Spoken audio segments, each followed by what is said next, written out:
Hey, I'm Anthony from Freedom Factory, the builders of EthOS and the DGen 1.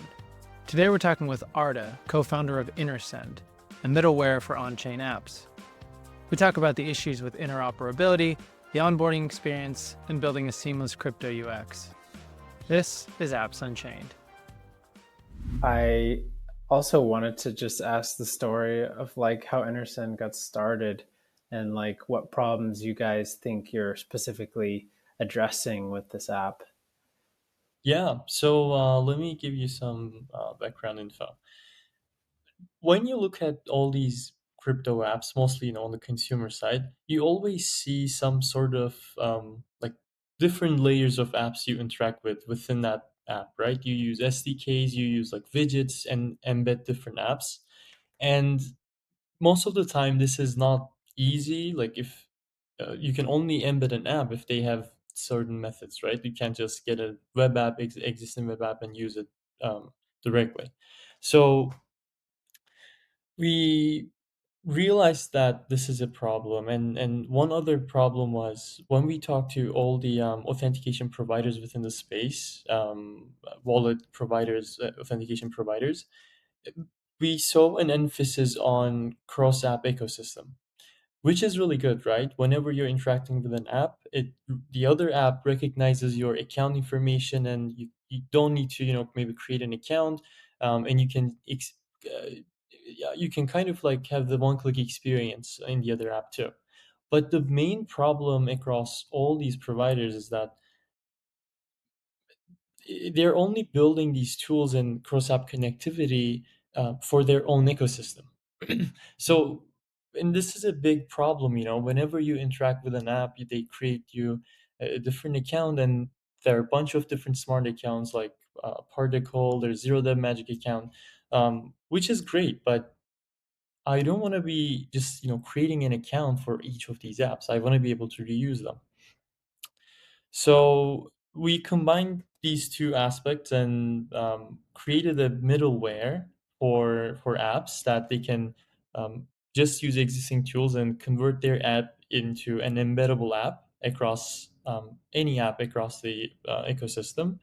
And wallets and marketplaces like you guys, like any wallet, app store, they can embed these apps easily and offer their users an experience with one click.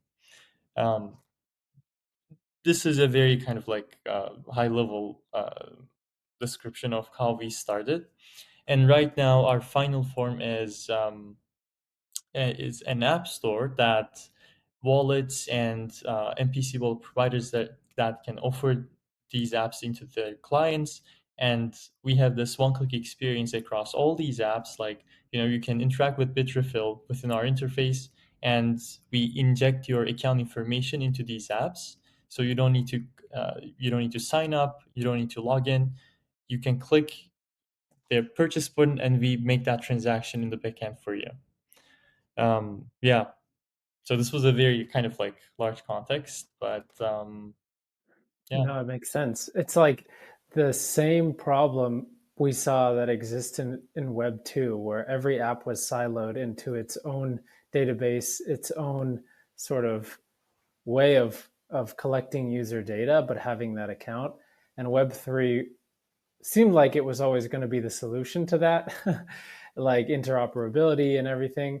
But somewhere we got fragmented along the way. And like, I think something like what you guys are building makes a lot of sense, just to aggregate everything like into the promise of Web3 that it always was, without like having to give up any of those, um, I don't know, like the keys or the data to one platform over the other. Absolutely, and we're doing this in the open source economy. So we also support other developers to build on top of our tools, and this framework allows any company, any app, like you guys actually, EthOS. Um, all these apps that we offer becomes an embeddable app that you can use as well, and that technology is publicly available. We do this in the open source community. So Yeah, we think that this is the kind of future in terms of the interfaces and the way we interact with these apps without worrying about which wallet you're using, which currency, which crypto you're using. You use it within this one interface and you get this one click experience. Yeah, it's super cool. Can you talk even more about like that? When you showed me it the first time, you gave me this demo, right? And it was like you're just using an app, one click, it kind of swaps any crypto that you have into just paying for it right away. I think that's also just a huge selling point. Absolutely. So the UX and UI needs to be very easy for everyday people and even ourselves too. You know, like yesterday, um,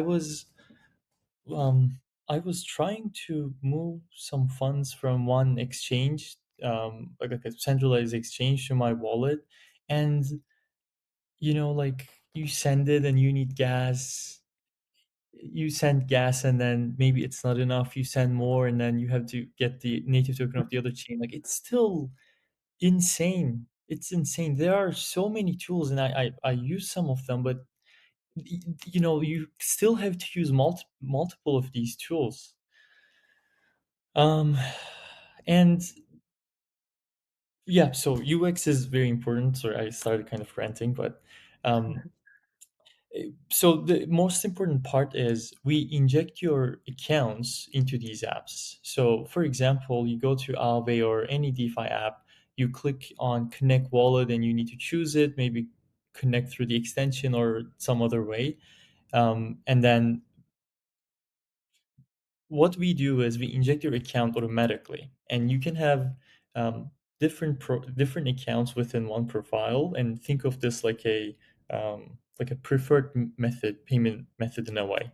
So for example, you open an app, we inject your account, that profile into that app, and whenever you're at the checkout, maybe purchasing gift card from Bitrefill, or we have Mulvat VPN as well, that you can just get time for Mulvat. At the checkout, you select your payment method, which is your EOA, and then you make the transaction. That's it. You don't need to worry about the chain, all the other details. It's fast. We even sponsor gas, so you don't need to pay gas. Um, and that's it. I think the very, very most important part is reducing the number of clicks Yeah. to get the thing done.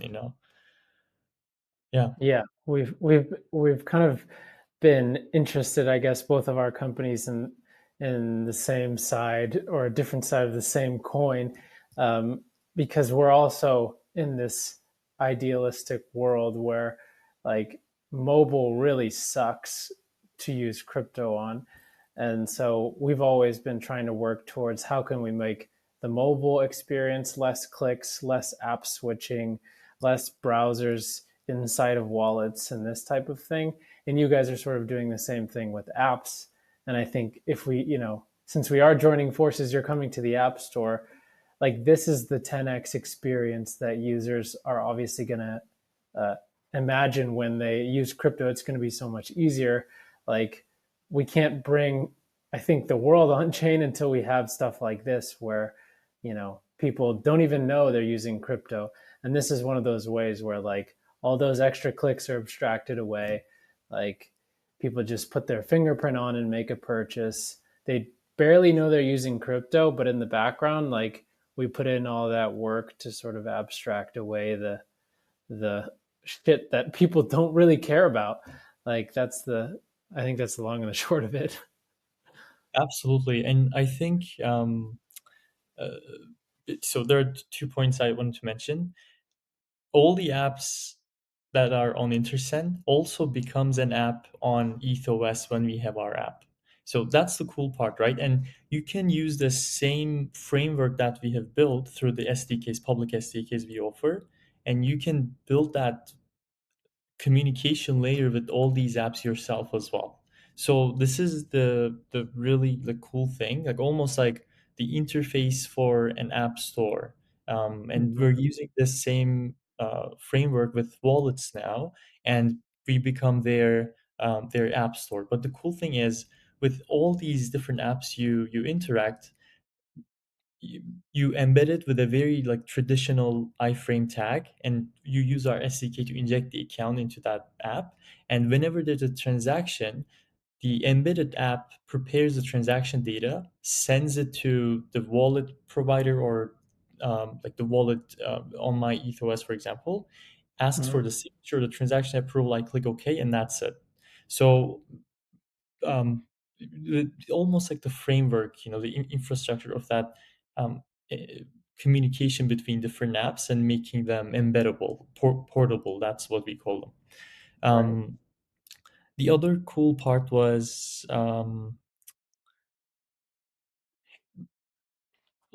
we talked about reducing the clicks, which is very important. And I think the other part in terms of the adoption is we need to see more of these utility-based applications, and they have to be more prominent than the other side of Web3, right? The non-utility part. Unfortunately, or maybe fortunately, most of the volume and most of the interest go towards that kind of the dark side, rather than all these cool things with stable coins, all these um, really cool things with these new chain abstraction methods and account abstraction. But I think, with the recent acquisition in the space, Bridge.xyz, and some other acquisitions in the space, I think we're getting some more traction finally. Stripe is also making a lot of investments, as Bridge is one of them. Yeah. Yeah, so those two, reducing the clicks, making it very easy, and making it useful, make it real. That's also what we call real crypto apps. Yeah. I mean, I think that the meme craze, of course, is still fueling the industry enough to where, like, we at least all have the bandwidth and the financial backing to continue to build these apps for people who will eventually use them. Right now, it's a lot of speculation and gambling, and there's always been that separation in crypto, I think, where like our families probably just think of crypto as a big gambling playground. um, but at the same time, like people wouldn't be coming and aping into all these meme coins if we didn't make it super easy for them to get there. Like in the beginning in 2017, people were just buying Ethereum because it was going up, but they didn't know how to do it. They had to create a whole Coinbase account, and like it took a long time to get approved, and then you bought some at the top and then it went down, and like that was the early days. But now like we actually have people using the chain bridging to base L2 and like buying a meme coin before it goes up. Like at least we've made some progress in the usability standpoint where like more people understand. But even if the use case right now is gambling, it's still like it is easier like over the past couple of years. I think the work we've put in has it's getting there. Like I don't want everyone to necessarily just use the DGen one as sort of like a on the go gambling device or something, meme coin device. But I think you can't stop that either. Like entertaining outcomes. People love memes. People love like laughing and funny stuff. Um, and that's part of our industry. Yeah, yeah. You know, my co-founder and I, we always talk about these stuff and sometimes rant. Um, and one one kind of guideline uh, we prepared was, an app is really good. Like, it can be crypto or another app. It's really good if you don't even feel them in the background in a way. I mean, this is mostly for infra players, I guess. But for example, for crypto apps, if the experience is really cool that you don't even need to know it's a crypto app, or you don't even realize it's crypto, that's a very cool thing, and that's kind of a signal for us, which is which is really true. You don't need to feel like it's crypto. It's the experience that makes it better. This can be, the transaction fee, like compared to, regular transaction versus crypto transactions.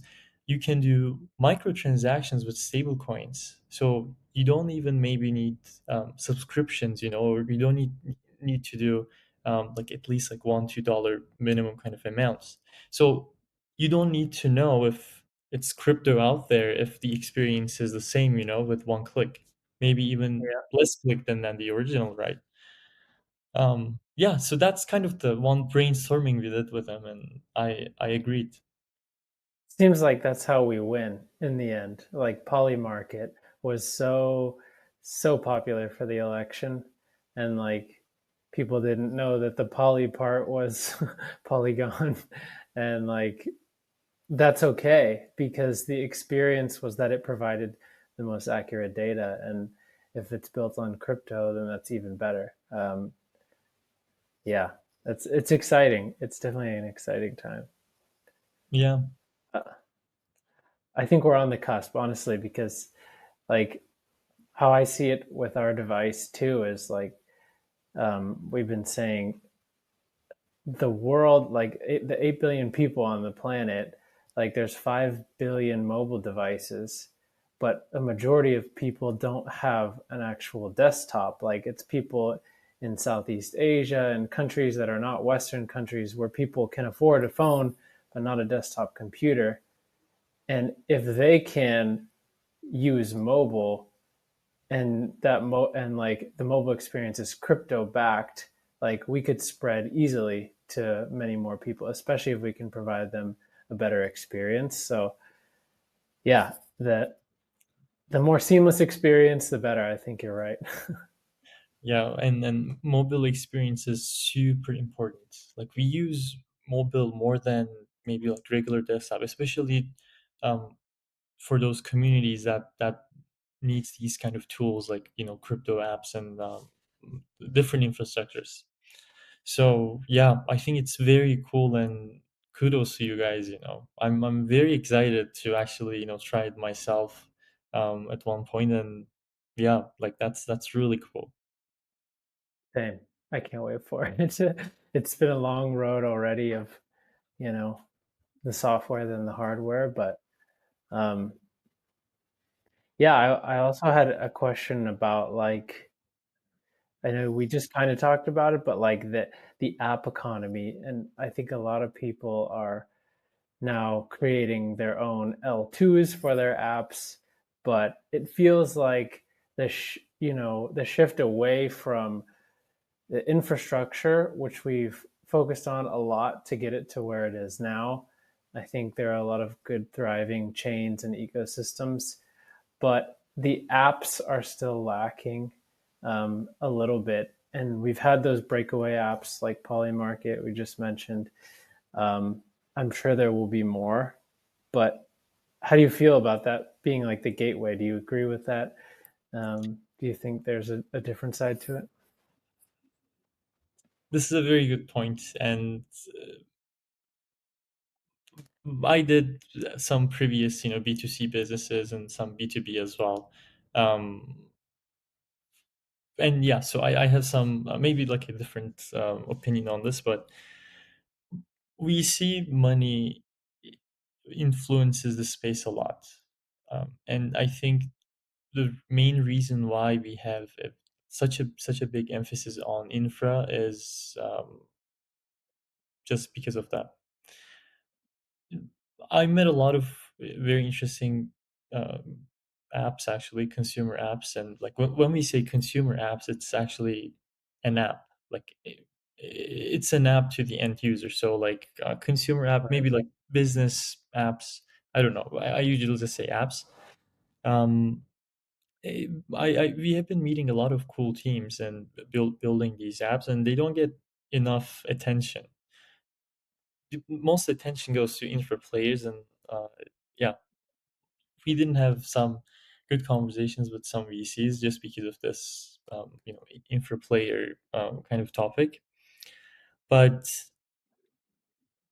with these new technologies, like account abstraction, chain abstraction, and tools like this portability framework, which will make all these apps pluggable and portable into different apps. There is a good chance that in the next maybe in 2025 or like end of 2025 we'll see some more attraction into the consumer apps, because people will realize why there are all these infra players, and like I mean someone needs to use them, right? Like the reason why these infra players are there is because, well, apps need to use them to build apps. That's what I think. Yeah, like the L2 narrative is funny to me because, like, I don't know, it seems with base having such a meteoric rise and being the chain where it seems like the ecosystem is going towards right now, it's like even if there is interoperability between L2s and the super chain, and like, I don't know, why would apps go to a different L2 if they just can build on the one that's like the most popular, where most people are, where most other apps are, if apps are the thing that people are going to use. um, Maybe interoperability, like for example on our app store, if we have a ton of apps across the ecosystem on different L2s, maybe it doesn't matter, you play a game on Arbitrum, on Optimism, mainnet, and base, and you like them all.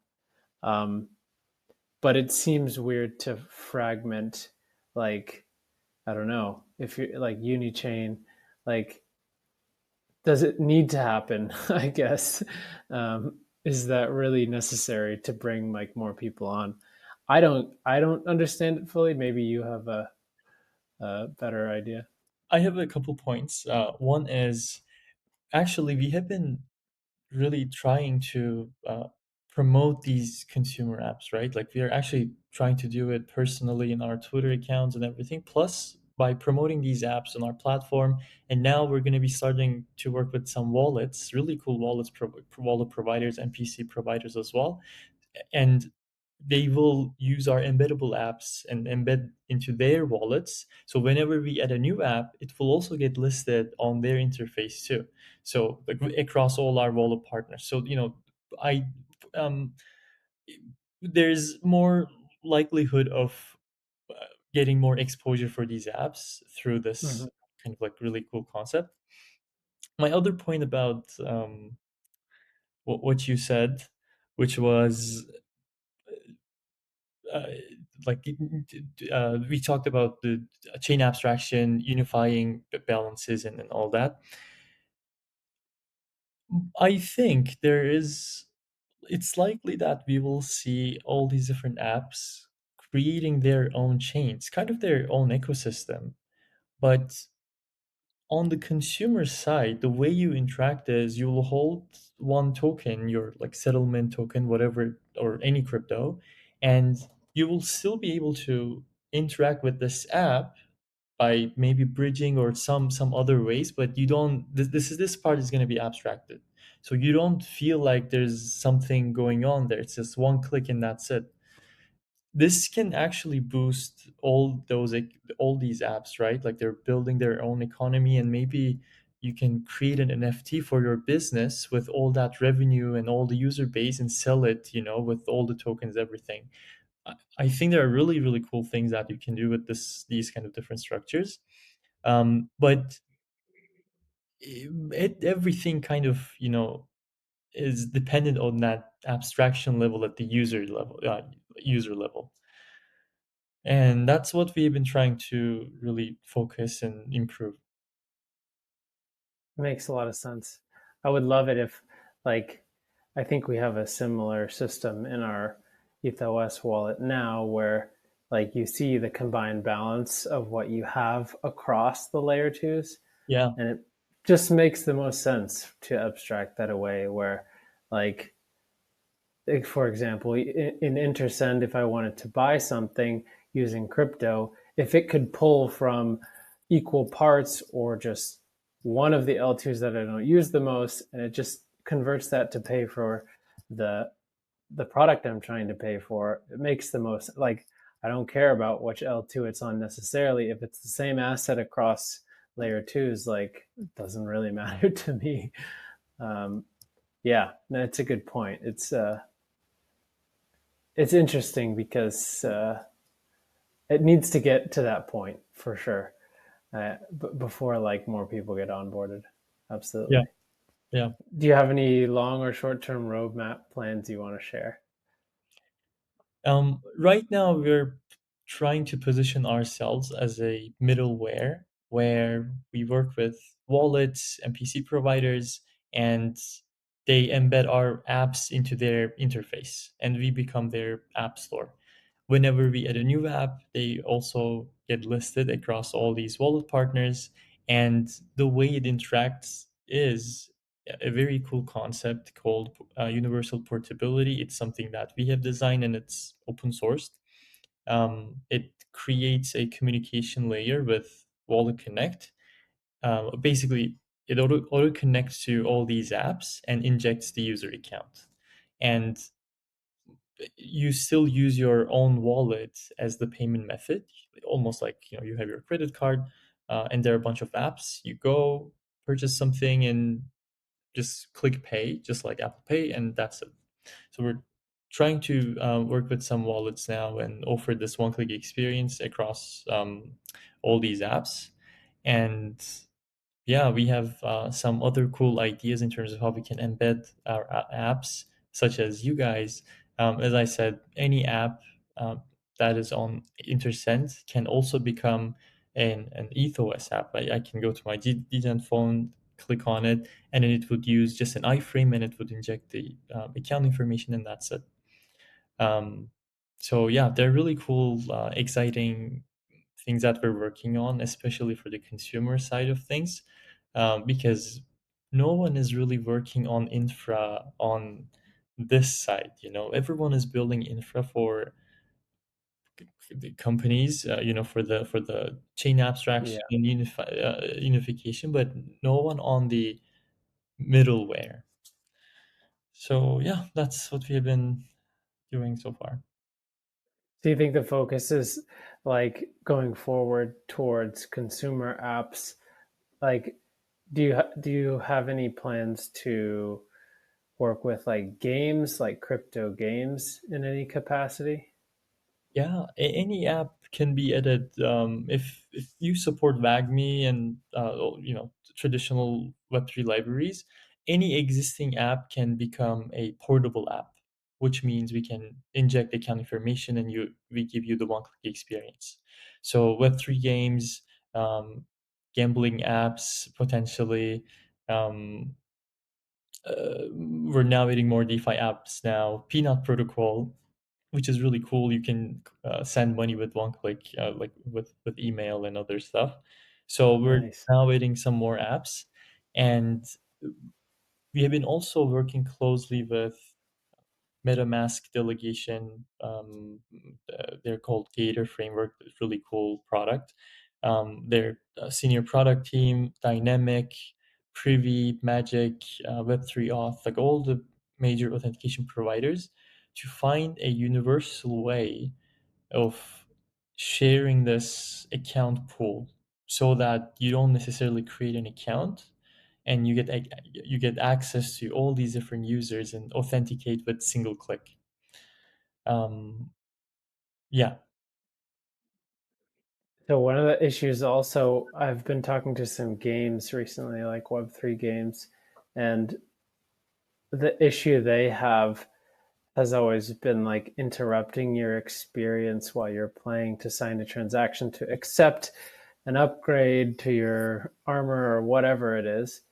Um, they're all seeming to like think of ways to work on this problem where I think we also want to solve this problem in some way where you like can play just like the problem we were talking about, like you can have your experience without knowing crypto is running in the background, so you can continuously accept transactions without interrupting your experience, or just have like a signing that you do in the beginning and it continues to do stuff for you.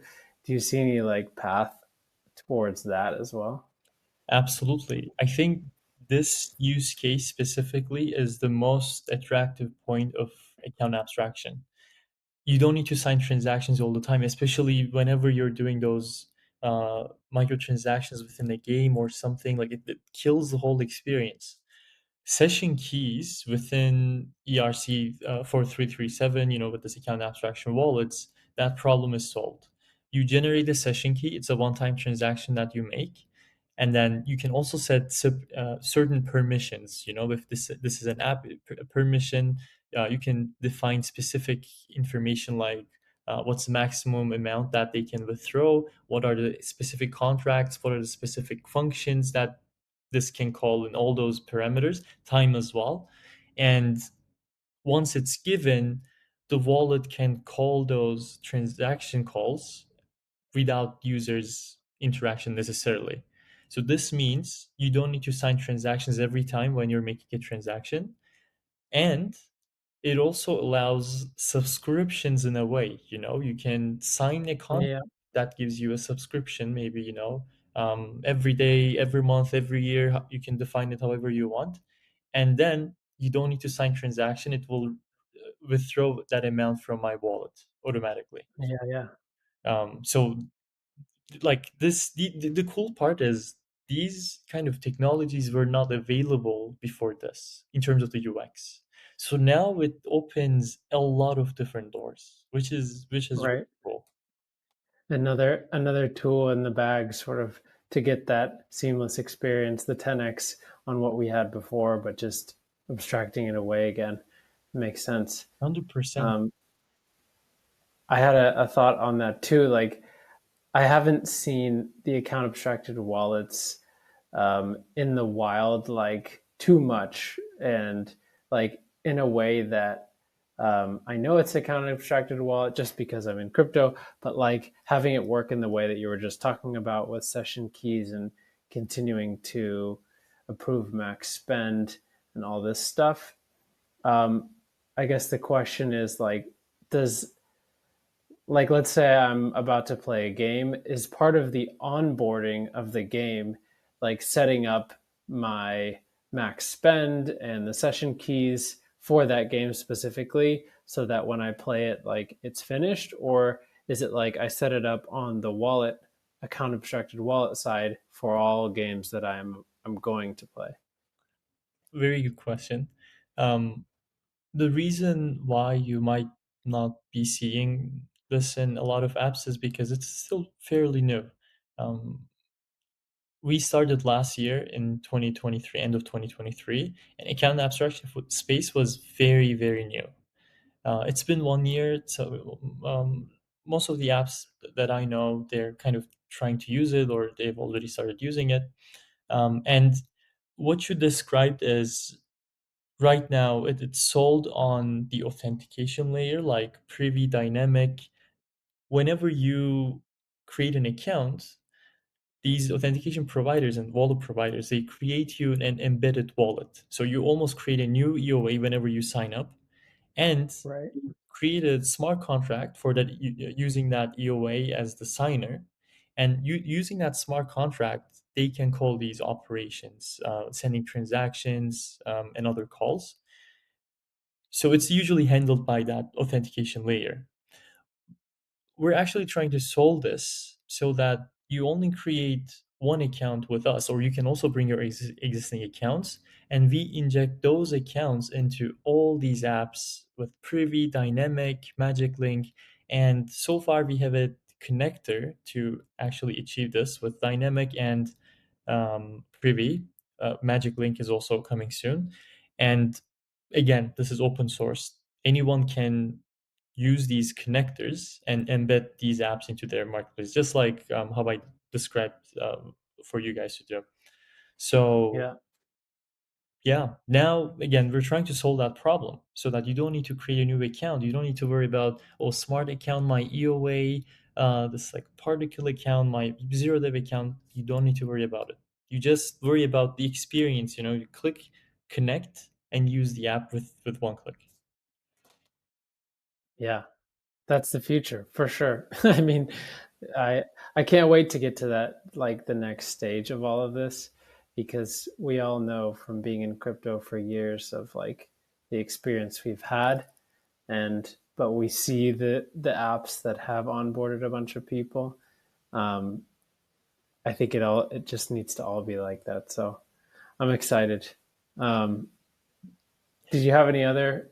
Yeah, go ahead. One thing now is we're getting more interest from all these existing apps. They're asking how we can get it into our platform, and we're making it very easy. We like 1, 2 lines of code to make it compatible within our platform to offer that single click experience as I just described.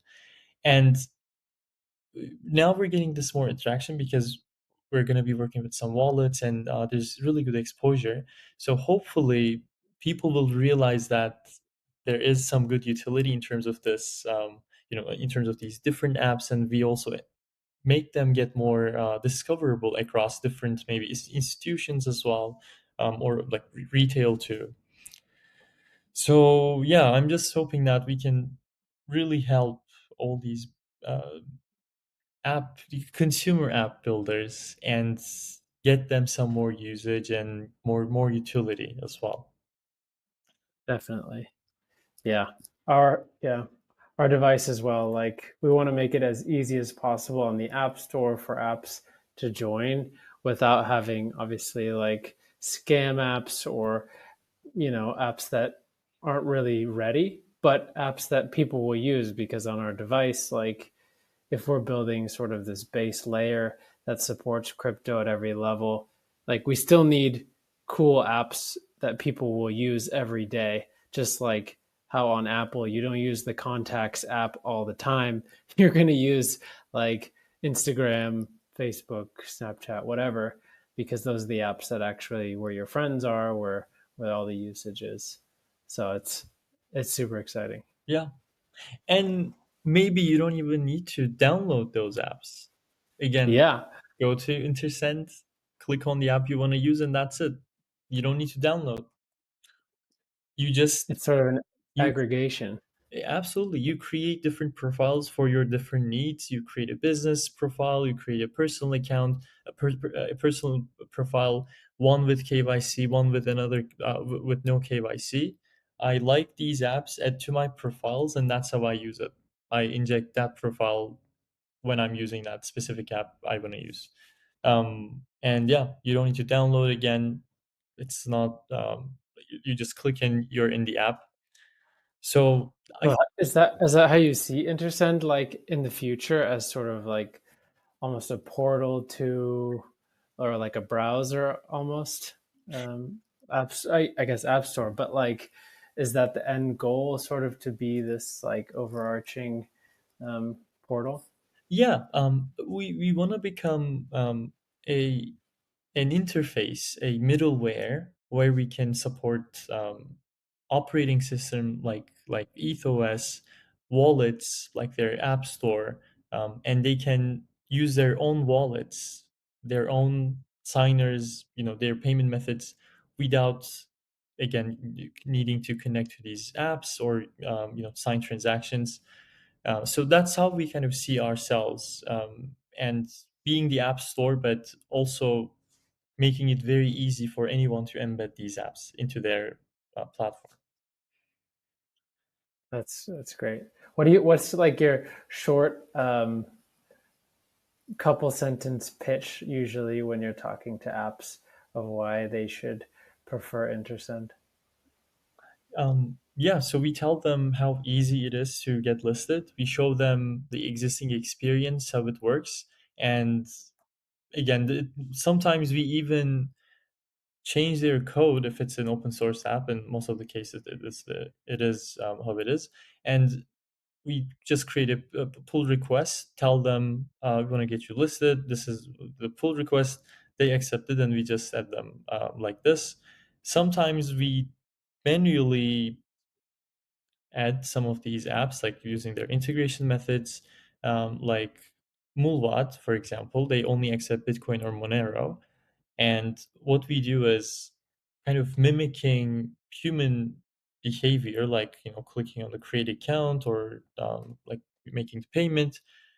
Yeah, create that intent mechanism so that you can pay with Bitcoin using your stable coins within your Intersend account, and make that transaction for you. You can create a new account as well. We give you the account number. So it kind of depends so far, but I was telling you the pitch. You get exposure for your app using all these different wallets. We work with institutions as well, retail. You'll get some more exposure and hopefully get some more utility. Um, any app that is on our platform, it can also become a Telegram mini app. You can just share the link and people can click. You automatically instantly get an account whenever you're in our app. You don't even need to click anything, and then you can just any apps we have on Intersend. Um, yeah, so those are kind of the usual pitch. We do the work for them anyway. Create a pull request and they just accept. That's easy, just like that. it's huge though. I think I've heard so many games recently who are like telling us about their Telegram apps, Telegram mini apps Yeah, of like, they have their main game that has their token and they earn there, but then they have these Telegram mini apps where they continue playing when they're at work or on their lunch break or whatever. Um, I could really see that being another huge way that it absolutely, blows up. absolutely. Definitely. And Telegram has a uh, very incredible user base. And the cool thing is, all the experience we talked about, with injecting your account into these apps and you don't need to sign up, you have your balance, you just go use these app. Telegram is already doing that, which is really cool. Whenever Hmm. you have a mini app like such as our app, we instantly create you an account using your Telegram wallet as the signer. So there is that really cool experience, and that's why we think there's a very good usage and utility in Telegram. We're launching with a very cool Telegram wallet soon, which is very exciting. And Awesome. um, the other thing that I was going to say was about Telegram. Yeah, so about Telegram, we don't see them as a competitor, even though we have this similar approach.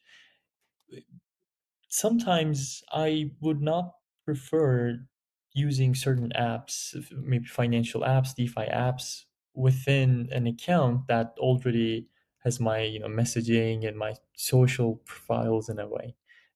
Similar to how you wouldn't want to share your financial transactions with Facebook, right?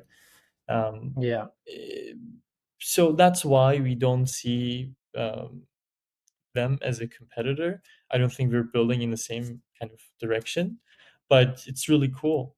You just use any app. They have a very cool app library, and you don't need to even create an account in most cases. that's amazing. I can't wait to see, honestly, all of this in action on the DGen 1. Yeah, Um, yeah, I think it'll be a huge shift. I'm hoping that it's a huge shift for a lot of people. Um, yeah, and we'll see if like tons of people come to the device and are able to use it as sort of their mobile portal for Web3, especially with Intersend on there. Like it might just be one of those moments like where again crypto gets another 10x use case and people start to use crypto. So it's exciting. yeah. Very exciting too. Well, thanks for coming on and thanks for talking about all this stuff. It's been super fun. And yeah, can't wait to see you guys on the App Store in spring. Thank you so much, Anthony. Likewise, pleasure being here. Awesome. Thanks, Arda. Thanks, Anthony.